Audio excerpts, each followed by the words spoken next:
Assalamualaikum warahmatullahi wabarakatuh. Perkenalkan, nama saya Winda Wulandari bersama rekan saya Bima Arindo. Yang pertama yaitu ada empati.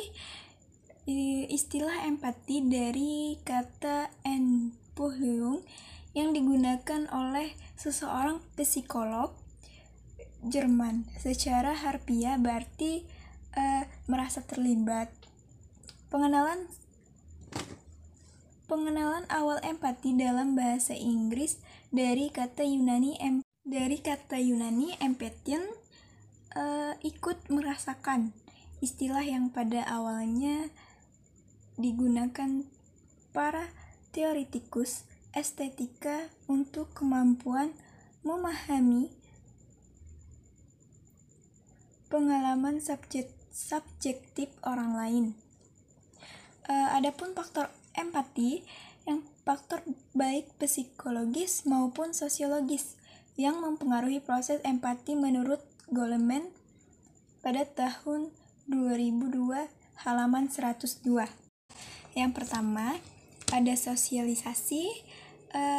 Sosialisasi adalah dengan adanya sosialisasi memungkinkan seseorang dapat mengalami sejumlah emosi, mengarahkan seseorang untuk melihat keadaan orang lain dan berpikir tentang orang lain. Yang kedua, perkembangan kognitif. Empati dapat berkembang seiring dengan perkembangan kognitif yang mengarah pada kematangan kognitif sehingga dapat melihat sesuatu dari sudut pandang orang lain. Yang ketiga, mood dan feeling. Situasi perasaan seseorang ketika berinteraksi dengan lingkungannya akan mempengaruhi cara seseorang dalam memberikan respon terhadap perasaan dan perilaku orang lain. Yang terakhir, komunikasi, yaitu pengungkapan empati dipengaruhi oleh bahasa yang digunakan seseorang. Adapun faktor-faktor yang mempengaruhi seseorang dalam menerima dan memberi empati adalah sebagai berikut. Yang pertama yaitu sosialisasi, yang kedua ada mood dan feeling, 3 proses belajar dan identifikasi dalam proses belajar, yang keempat situasi atau tempat, yang kelima komunikasi dan bahasa, yang keenam pengasuhan. Beberapa faktor yang mempengaruhi empati yaitu pertama, pola asuh, kedua kepribadian, ketiga usia, keempat sosialisasi, kelima jenis kelamin. Menurut Goleman tahun 2001 halaman 72 menyebutkan bahwa ciri-ciri atau karakteristik orang yang berempati tinggi adalah sebagai berikut. Yang pertama, ikut merasakan. Yang kedua, dibangun berdasarkan kesadaran diri. 3, peka terhadap bahasa isyarat. Keempat, mengambil peran atau role taking. Yang kelima, kontrol emosi. Pengertian konseling individual. Menurut definisi, konseling individu yaitu merupakan salah satu pemberian bantuan secara perseorangan dan secara langsung. Dalam cara ini, pemberian bantuan dilakukan secara face-to-face relationship, yaitu hubungan muka ke muka atau hubungan 4 mata antara konselor dengan individu yang terjadi ketika seseorang konselor bertemu secara pribadi dengan seseorang siswa untuk tujuan konseling. Proses konseling individual menurut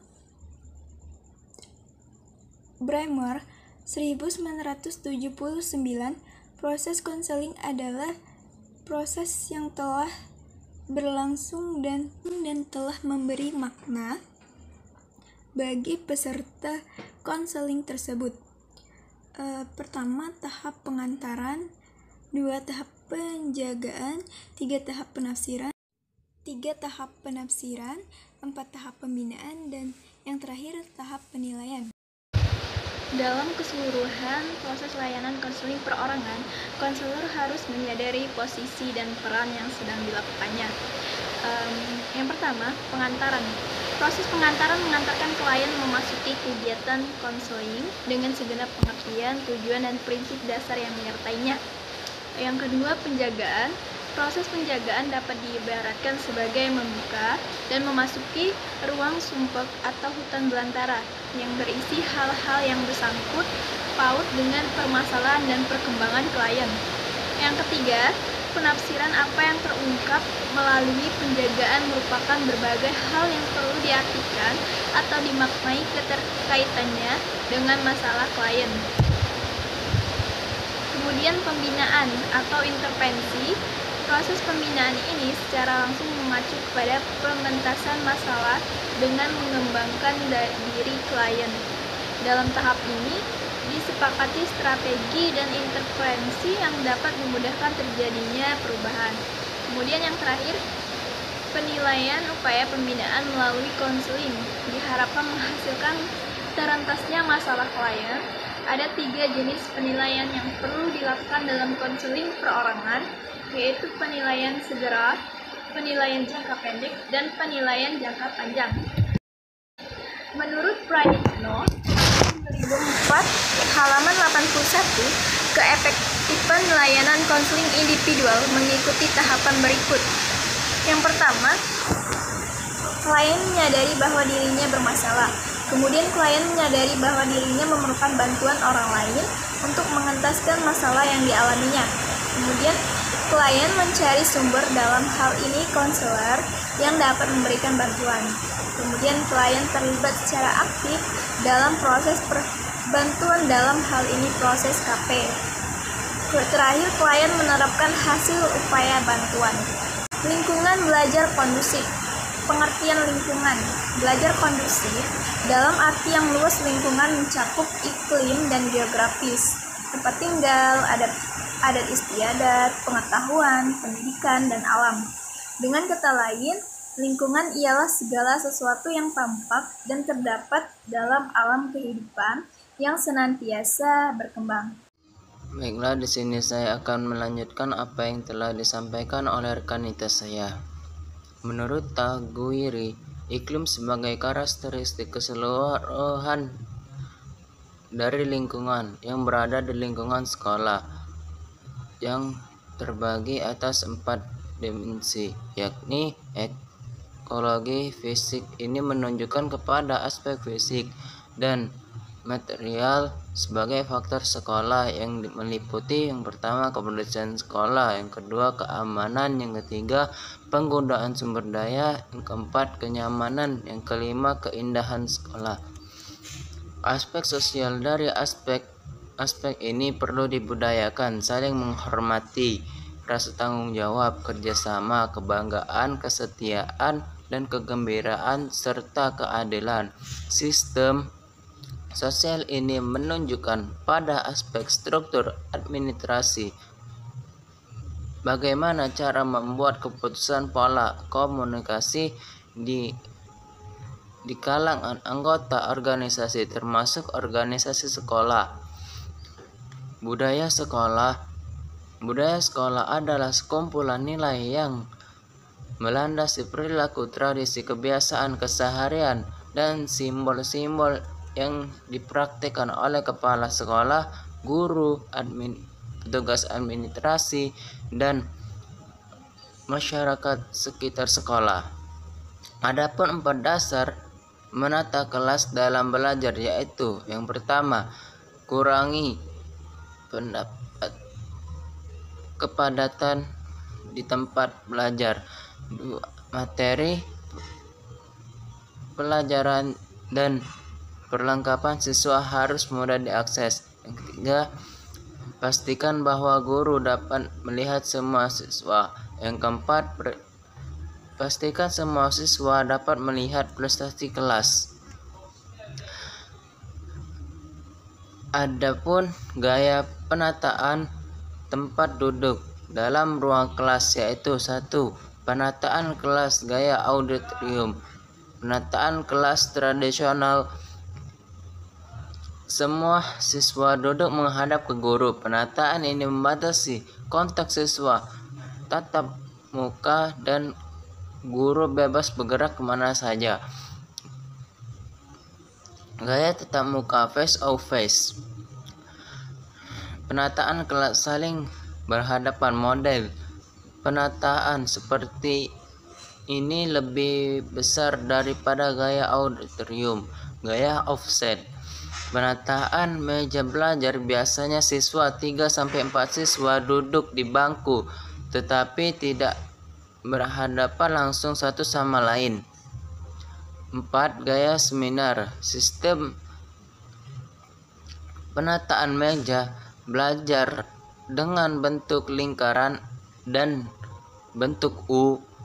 Jumlah siswa 10 siswa atau lebih. Ini akan efektif ketika guru ingin agar para siswanya berbicara satu sama lain. Gaya cluster.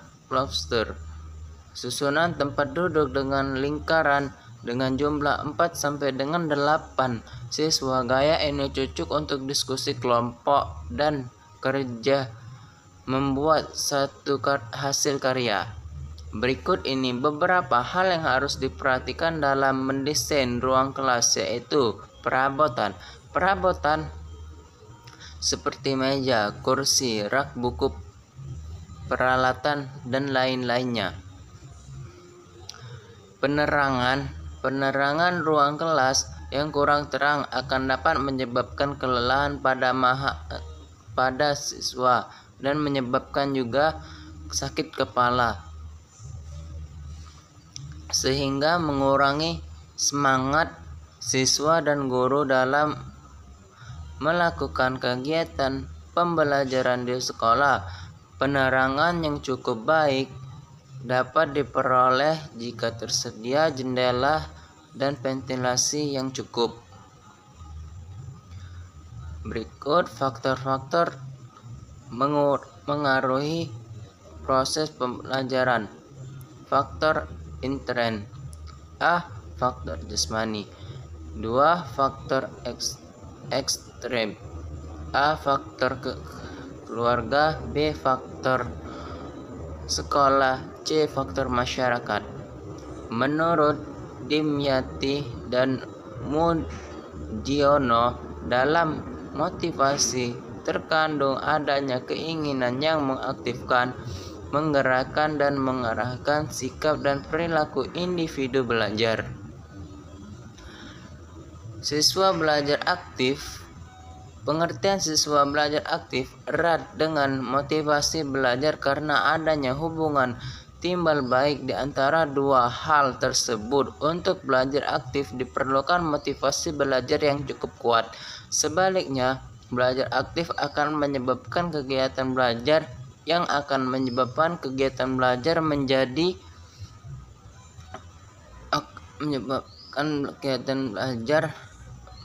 menjadi lebih berhasil dan menyenangkan, sehingga dapat meningkatkan motivasi belajar siswa. Itu juga bisa dilihat dari beberapa keadaan.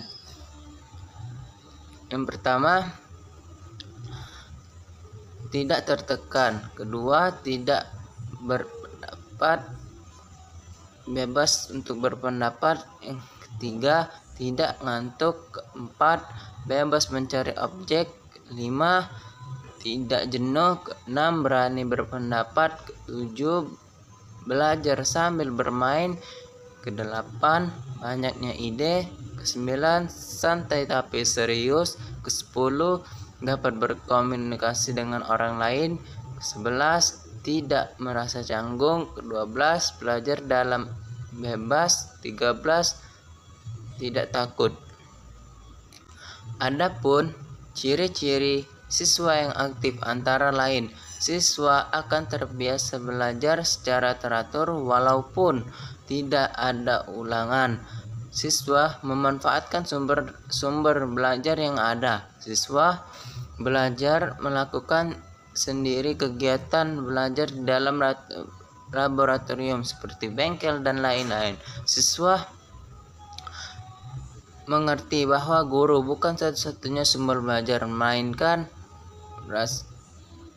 hasilkan belajar dengan cara bahwa setiap hasil pembelajaran syarat dengan berbagai macam kegiatan belajar, maka prestasi siswa tergambar pada kegiatan belajar itu. Diperlukan diadakan penilaian dengan ujian lisan, ujian tertulis, tes buku terbuka, tes yang dikerjakan di rumah, dan lain-lain. Mungkin ini saja yang bisa kami sampaikan. Kurang dan lebih mohon maaf. Pada Allah kami mohon ampun. Wabillahi taufiq wal hidayah. Wassalamualaikum warahmatullahi wabarakatuh.